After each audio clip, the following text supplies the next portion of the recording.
I think that in the Korean Peninsula,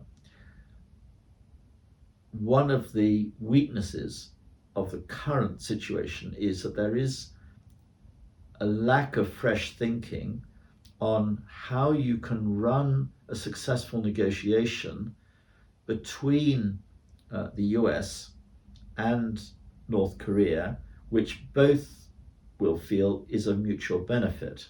I suppose the benefit of international players who come to this from completely outside the peninsula and rely on experience of other peace processes around the planet is that they just bring fresh ideas and a fresh approach to very old, difficult problems and suggest ways forward that perhaps are not within the current framework of thinking, but which might help break a deadlock.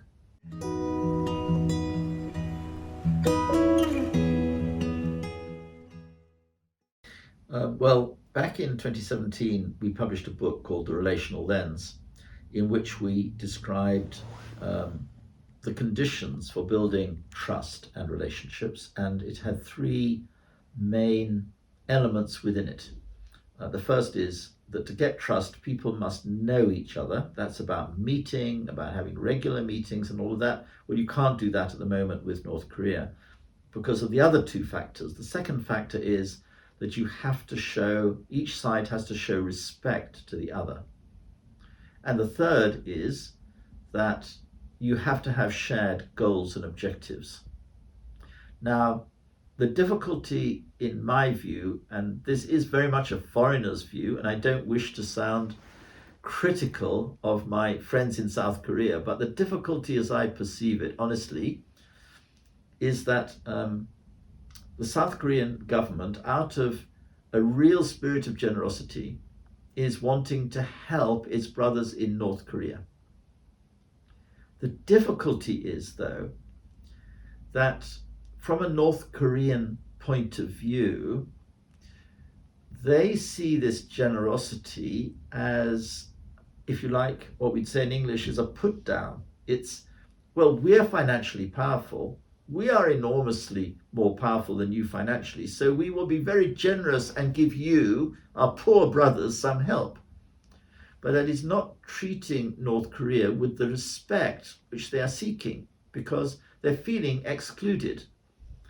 And the way they're trying to get the respect and attention of the international community is by becoming members of the nuclear club. There are only 9 members of the nuclear club. There are 7 members of G7, maybe with 1 or 2 now being added on, like maybe South Korea, you don't know. But the point is, how does North Korea get itself respected? And the way they're trying to do that is by becoming members of the nuclear club, I think. So if there's going to be some deal between North and South Korea, who are very powerful and effective, but in totally different fields, one is building nuclear capability and a nuclear arsenal, and the other without really, with incredibly little international support, if you think about it.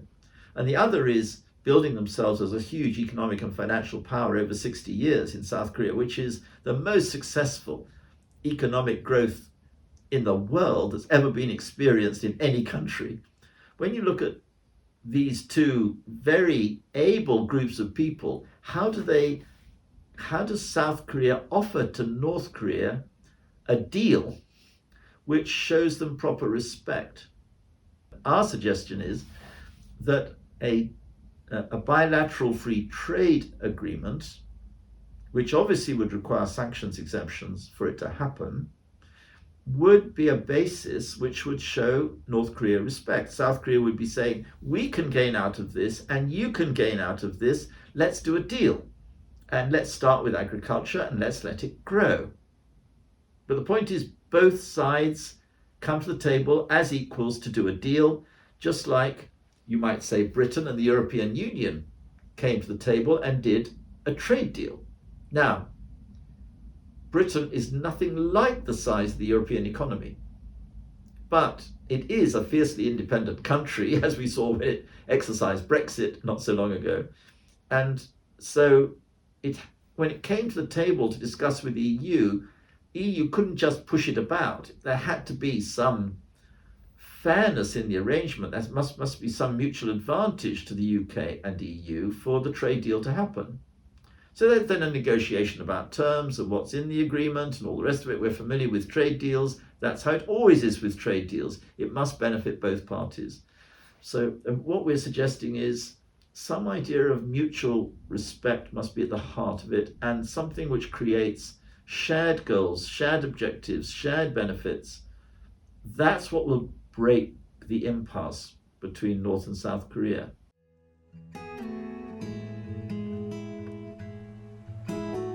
The Korean people are, I found from personal experience, exceptionally kind and courteous, extremely courteous people. And the North Koreans I have found actually the same as the South Koreans. So I felt it's been an extraordinarily rewarding experience for me to engage in Korea. I've loved it. I've loved my time with Korean people. And if I can provide some fresh ideas which appeal to the Koreans themselves, because I believe the future of Korea must lie with the North and South Koreans themselves. It mustn't lie with outsiders. You've been pushed around too long by too many countries in Korea, especially in the last century or so. It's really important the Koreans can decide their own future. But if there's any way that we can encourage or facilitate that process, it would be an enormous privilege to play some small roles.